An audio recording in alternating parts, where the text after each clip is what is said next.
를 살펴보면 10번 문제 윗글에 대한 이해로 적절하지 않은 것은 OX 문제죠. 11번 기역에 대한 공손용의 견해와 부합하는 거 올라가 봤더니 기역 누구 있어요? 기역 동그라미. 이것과 저것 두 마리 새가 모두 학이면 이것과 저것을 모두 학이라고 부를 수 있다. 무슨 말인지 모르겠네. 공손용 이 아저씨가 하는 말을 요약할 수 있으면 되겠구나. 다음 12번 윗글을 읽은 학생이 보인 반응으로 적절하지 않은 것을 읽고 푸는 문제입니다. 13번 문제 윗글을 읽은 학생이 수행한 학습지입니다. 가와 나에 들어갈 말로 적절한 것을 얘도 읽고 확인하시는 겁니다. 13번 문제는 조금 까다로울 수 있을 겁니다. 앞으로 넘어오도록 하죠. 바쁘게 갈 생각 없어요. 천천히 갈 겁니다. 첫 번째 단락 1번 명, 이름, 실, 실체. 명과 실, 즉 이름과 실제의 상관관계를 다루는 명실의 문제는 정치 윤리적 차원에서만 다루어지다가 전국시대 중엽 이후 하나의 독립적인 영역을 가진 철학적 주제로 정립이 되었다. 요 문제는 초반에는 정치윤리, 나중에는 독립적인 철학. 그러니까 이거에 대해 사람들 많이 얘기하고 많이 싸웠어요. 이거지. 이 시기에 이렇게 명실 문제를 전문적으로 다룬 대표적인 사상가와 학파가 공손용, 후기 묵가, 이들 사이에서는 철학적 논쟁의 국면이 펼쳐졌습니다. 뭔지는 뭐라고 했는지는 모르겠지만 얘네 둘이 생각 엄청 다르구나. 끝. 두 번째 단락. 명실에 관한 문제에 대한 배경. 명가의 사상가인 공손용은 손용이 아저씨는 이제 요 생각할게요. 실이 물로부터 파생된 것이라고 이야기를 했다. 물에서 실이 온다. 다른 말로 이야기하면 물건에서 실제가 옵니다야. 물은 아직 분화하지 않은 상태의 천지 만물을 뜻한다. 실은 물에서 분화한 각각의 실체고, 자꾸 해석 나오니까 이렇게 쓸까요? 물에서 실이 분화하는 거고, 이를 지시하는 역할을 하는 것이 명이다. 저기를 부르는 것, 이름이 명이다. 인간이 붙이는 명은 누구에 의해서? 인간. 인간과 무관하게 분화되어 있는 실들 사이의 다름을 인간의 입장에서 구별하고 확정하고 인간의 사상과 감정을 주고받게 하는 역할을 합니다. 구별하고 확정하고 사상과 감정을 주고받게 합니다. 누가? 명이라는 게. 명. 그는 어떤 실은 그것을 가리키는 명에 의해서만 유일하게 지시되어야 한다는 것. 공손용의 생각. 실은 명에 의해서 유일하게 지시되어야 한다. 유일하게. 1대1 대응해야 돼. 어떤 명은 유일하게 어떤 실만 지시해야 한다는 것을 주장했었다. 그러면 옆에다가 쓸까요? 실, 대, 명은 1대1이야. 쟤한테는 이름 하나만 붙여줄 수가 있어. 어떤 명은 유일하게 어떤 실만 주장해야 한다는 것을 지시해야 한다는 걸 주장했다. 공손용에 따르면 서로 다른 실인 이것과 저것이 똑같이 이것이라는 명으로 지시된다면 세상에 이것이 있어. 저것이 있지. 저것이 있죠. 근데 사람이 얘도 이것이라고 부르고 이것도 저것도 이것이라고 부르면 서로 구별되지 않고 그 결과 어떤 사람은 이것이라는 명으로 이것이라는 실을, 어떤 사람은 이것이라는 명으로 저것이라는 실을 지시하는 혼란이 나타나게 됩니다. 됐을까? 쉽게 이야기하면 A가 있어, B가 있지. 그런데 둘 다 A라고 부르면 자, A 좀 가져와 라고 하면 이 사람은 A 가져올 거고 이 사람은 B를 가져올 거고 혼란스러워지게 되는 겁니다. 됐을까요? 그는 명과 실의 엄격한 1대1 대응 관계를 통해서 명이 그 역할을 할 때 오해나 문제가 생기지 않게 하려고 했었다. 하나의 단어는 하나만 지시할 수 있게 하라. 세 번째 단락. 그는 흰 말은 말이 아니다 라는 일반인의 상식으로는 이해하기 어려운 주장을 내세워 논의를 폈다. 흰 키보드는 키보드가 아니다. 그 얘기예요. 하얀색 말은 하얀색이 아니다. 무슨 말일까? 그는 주장의 근거로 우선 말은 형체를 부르는 데 쓰는 단어, 희다는 색을 부르는 데 쓰는 단어인데 흰 말은 말에다가 희다라는 속성이 함께하는 것이므로 말과 다르다고 하였다. 말 더하기 희다는 흰 말이기 때문에 흰 말은 말과 다르다. 이거지. 왜? 말에다가 새로운 속성이 하나가 추가가 됐는데 얘랑 같다고 하면 안 되지 라고 이야기하는 겁니다. 저 새끼들 왜 저러나 싶어서 지금 졸리기 시작하죠. 또한 그는 말을 구할 때 노란 말이든 검은 말이든 데리고 올 수는 있지만 흰 말을 구할 때에는 노란 말이나 검은 말을 데리고 올 수 없으니 이를 통해 말과 흰 말이 다름을 알 수가 있다. 아, 흰 말과 또 뭐는 달라? 노란 말과 검은 말은 달라. 노란 말과 검은 말은 또 달라. 이렇게 일상에서 흰 말이 있을 때 말이 있다라고 하며 특정 속성이 지정되지 않는 말이라는 단어로 특정 속성이 지정되지 않은 이라는 말은 어떻게 해요? 포괄적인 요 정도 단어로 바꿀 수 있을 것 같아요. 이 말이라는 단어로 흰 말처럼 특정 속성을 가진 말을 지시하는 것에 대해서 말이라는 명과 흰 말이라는 명은 지시하는 실이 다르므로 용법을 구분해야 한다고 하였습니다. 왠지 들으면 그냥 그럴듯하죠. 이렇게 됐을까요? 네 번째, 반면 후기 묵가는 묵가 사람들은 또 뭐라고 얘기했나 살펴봅시다. 흰 말은 말이다. 흰 말을 타는 것은 말을 타는 것이다 라고 하면서 흰 말은 만이 아니다 라고 주장하는 것에 반대했다.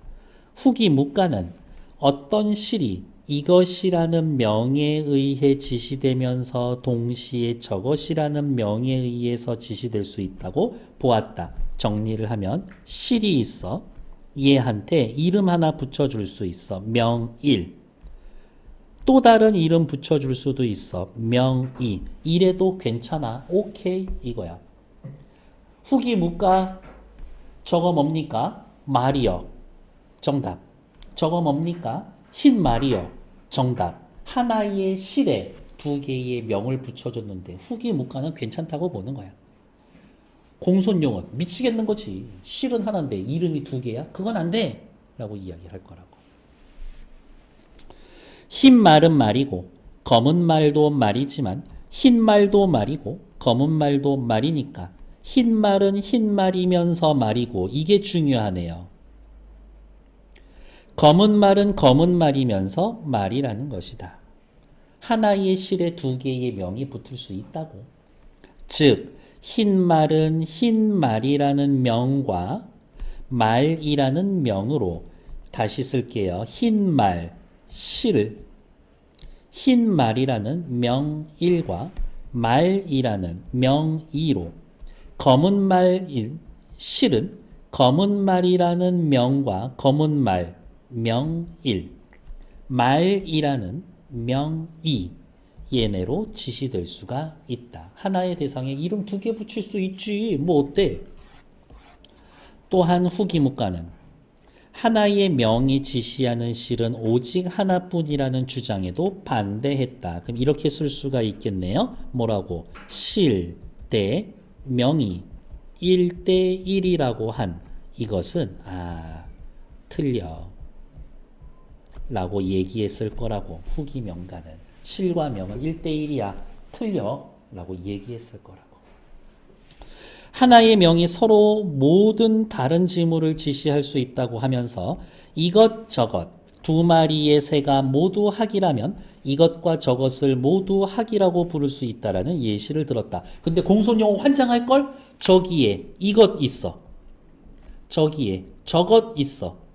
근데 후기 묵가 사람들은 이것 학이지. 저것 그것도 학이지 라고 부르는 것을 공손용어 용납하지 않을 거야. 왜? 1대1이 아니잖아. 1대2잖아요. 그러니까 공손용어는 이걸 용납하지 못할 거라고. 11번 답 찾을 수 있어요. 일단 공손용이 이야기합니다. 공손용이 이야기합니다. 그거 안 돼. 그거 안 돼. 라고 이야기해 줄 거라고. 마지막 한 달락만 더 읽으면 갑니다. 정신이 흐릿해질 것 같은데 조금만 참으면 돼요. 후기 묵가가 명과 실에 대한 엄격한 1대1 관계를 부정한 것은, 그럼 체크하셔야지. 후기 묵가 1대1 관계 부정. 명에 대한 논의와도 관계가 있다. 후기 묵가는 명을 그것이 지시하는 실에 따라서 달명, 유명, 사명으로 나눴는데 현대 국어의 품사하고 너무 비슷해. 이 아저씨들 엄청 똘똘해. 시작해 볼까요? 이 세 가지 명은 외연, 겉으로 보이는 것의 크기가 서로 다르다. 달명은 천지 만물을 총괄하여 지시하는 것. 공손용이 말하는 물에 해당되는 겁니다. 공손용은 물을 뭐라고 이야기를 했었더라? 아직 분화되지 않은 상태의 천지 만물이라고 이야기했습니다. 유명은 색깔을 좀 구별할까요? 유명은 수많은 사물 가운데 하나의 속성을 공유하는 것들. 예를 들면 뭐 있을까? 새, 개구리, 포유류 이런 걸 거예요. 가구 이런 애들. 후기 묵가는 그 예로 말이라는 명을 제시했습니다. 지금식으로 따지면 뭐예요? 그냥 보통 명사야, 보통 명사. 후기 묵가는 그 예로 말을, 사명은 가리키는 대상이 오직 하나인 명. 그러니까 지금으로 따지면 뭐예요? 사명에는 두 가지가 있는데 그중 하나는 고유명사다.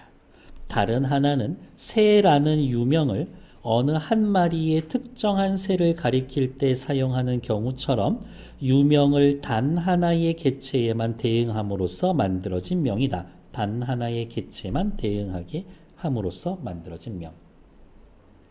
이거예요. 자, 얘 볼게요. 얘 호치키스예요. 그쵸? 세상에 호치키스 엄청 많지? 그러니까 얘 이름 호치키스예요. 이거는 뭐야? 유명이야, 유명. 그쵸? 얘한테 호치키스라고 부르면 유명이야. 근데 이렇게 갖다 놓고 호치키스 좀 줄래? 라고 하면 딱 쟤잖아. 이렇게. 그게 요거야. 단 하나의 개체에만 대응하게 하는 거. 근데 내가 쟤한테 이름을 붙여줬어. 안녕 베이지 이러면서. 베이지 그거는 요거에 해당되는 거겠지. 사명은 고유명사와 단 하나 호치키스 좀 줄래 했을 때 딱 쟤만 하는 거. 이거인 거지. 그러니까 어쨌든 세상에 하나만 있는 거. 공통점이 있다. 결국 새라는 명이 유명인가 사명인가 하는 것은 그것에 대응하는 하나 대상이 하나인가 둘인가에 대해서 정해지는 거다. 그러면 옆에다 쓸 수가 있겠네요. 유명은 2개 이상. 사명은 오직 1개만 세상에 존재해. 그렇게 볼 수가 있겠지. 됐을까요? 얘네 문제 바로 풀러갈게요. 10의 1번 OX 문제라 그랬죠. 후기 묵가는 고유명사가 사명에 속한다라고 보았습니다. 그렇죠. 고유명사는 사명에 속한다고. 1번 맞지. 2번 후기 묵가는 천지 만물을 가리키는 걸 달명이라고 했습니다. 위로 올까요? 달명, 천지 만물을 총괄해서 지시합니다. 2번 맞는 얘기지.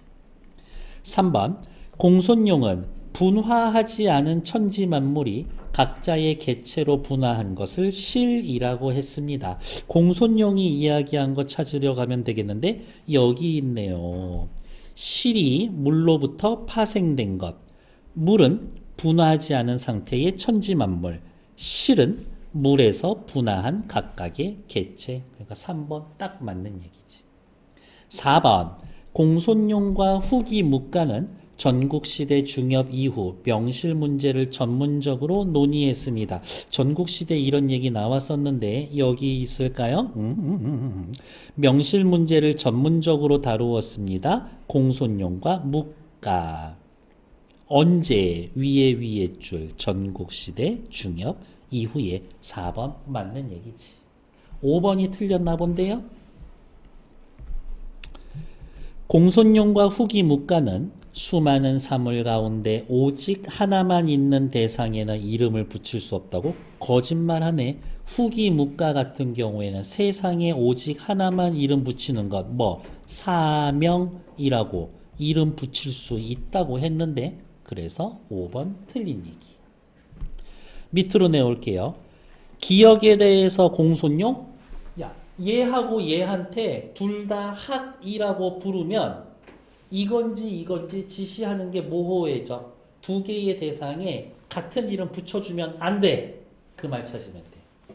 두 개의 이름에 같은 이름 붙여주면 안 돼. 다르게 불러야 돼. 왜? 이것도 학이고 저것도 학이면 학이라고 했을 때 어떤 건지 구분이 안 가니까 그 말 찾으면 된다고. 정답은 몇 번? 4번. 학이라는 하나의 명으로 이것과 저것을 모두 지시하면 이것과 저것의 실이 서로 구분되지 않을 것이다. 괜찮나요? 이거의 속성과 이거의 속성, 이거의 실과 이거의 실이 다른데 똑같은 이름 붙여주면 구분이 안 될 거라고. 이런 거지.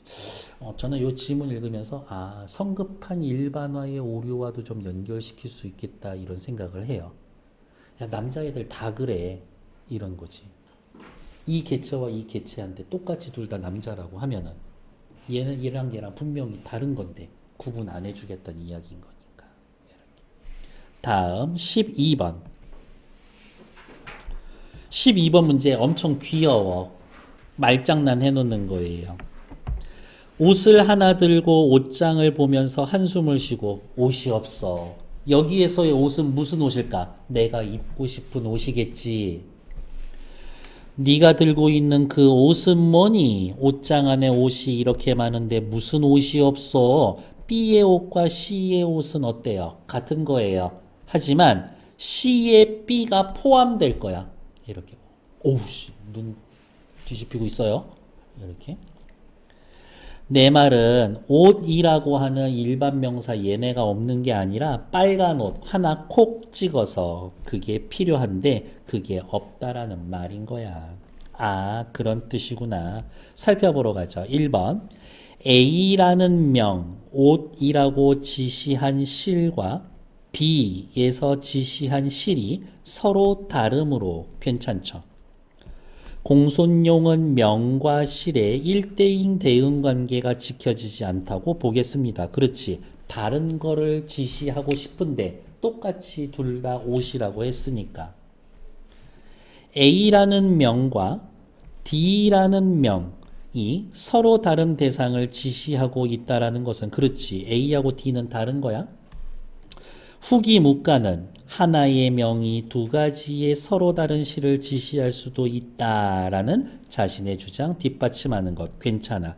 후기 묵가는 대상이 여러 개여도 명이 하나일 수 있다라고 했으니까. 후기 묵가는 B라는 명을 B 여기에서의 명을 명은 유명, 옷이라고 하는 종류, 일반 명사, 보통 명사 하나의 개체만 대응하여 사명으로 사용한 거라고 보겠군. 괜찮지? D라는 명과 E라는 명은 같은 대상을 지시하므로 여기에서의 D랑 여기에서의 E가 같은 대상이야? 아니야. 같은 대상 아니야. 그러니까 일단 틀리죠. 공손령은 특정 속성이 지정되지 않은 단어로 특성 속성을 지닌 대상을 지시하는 문제가 나타난다고 이렇게 얘기하지도 않을 거예요. 하나의 명으로 둘 이상의 시를 지칭했다라고 이야기할 겁니다. 틀린 건 4번. 공손령은 이와 시는 서로 다른 속성이 함께하는 것이므로 그렇죠. 이하고 시는 서로 다르지. 이유를 시라고 불러서는 안 된다고. 실이 다르니까 다른 속성이 함께하니까 그러니까 다른 말로 이야기하면 실이 다르니까 그것을 하나의 명으로 불러서는 안 된다고. 맞는 얘기죠. 틀린 건 4번. 밑으로 내려올게요. 다음에서 설명하는 주요 개념을 활용하여 윗글의 내용을 이해해 봅시다. 언어 기호가 기표와 기의의 결합체라고 할 때 여러분들 이 정도 용어는 좀 익숙해지지 않나? 기표, 시니피에, 기의, 시니피앙. 됐어. 그냥 기표와 기의라고 할게요. 기표는 소리를 뜻하고 기의는 언어 기호의 의미되는 개념을 나타냅니다. 즉 기표는 형태고 기의는 내용입니다. 이렇게 헷갈리면 옆에다가 정리해서 써볼게요. 언어 기호는 기표 더하기 기의는 소리 더하기 개념 은 형태 더하기 내용 이렇게 보시면 됩니다. 그래서 나에 들어갈 말을 한번 가나에 들어갈 말을 살펴봅시다. 공손용 입장에서는 어렵게 생각하지 말자고 1대1로 대응해야 돼. 뭐가? 기표와 기의가. 후기 묵가는 1대1 대응 아니어도 돼. 이런 것들. 1대1 대응이어야 돼. 1대1 대응이어야 돼. 정답 4번. 기표가 다르면 기의가 같을 수가 없다. 1대1이어야 하니까. 하지만 후기 묵가는 기표가 달라도 기의는 같을 수가 있습니다. 1대1 대응이 아닌 거니까. 괜찮나요? 1대1이어야 합니다. 요거를 다른 말로 이야기하면 이렇게 할 수도 있겠는데요. 명이 다르면 그것에 대한 실도 달라. 명이 다르면 실이 달라. 후기 묵가는 명 달라도 실 같을 수 있어. 이렇게 이야기를 해줄 거라고요. 됐을까?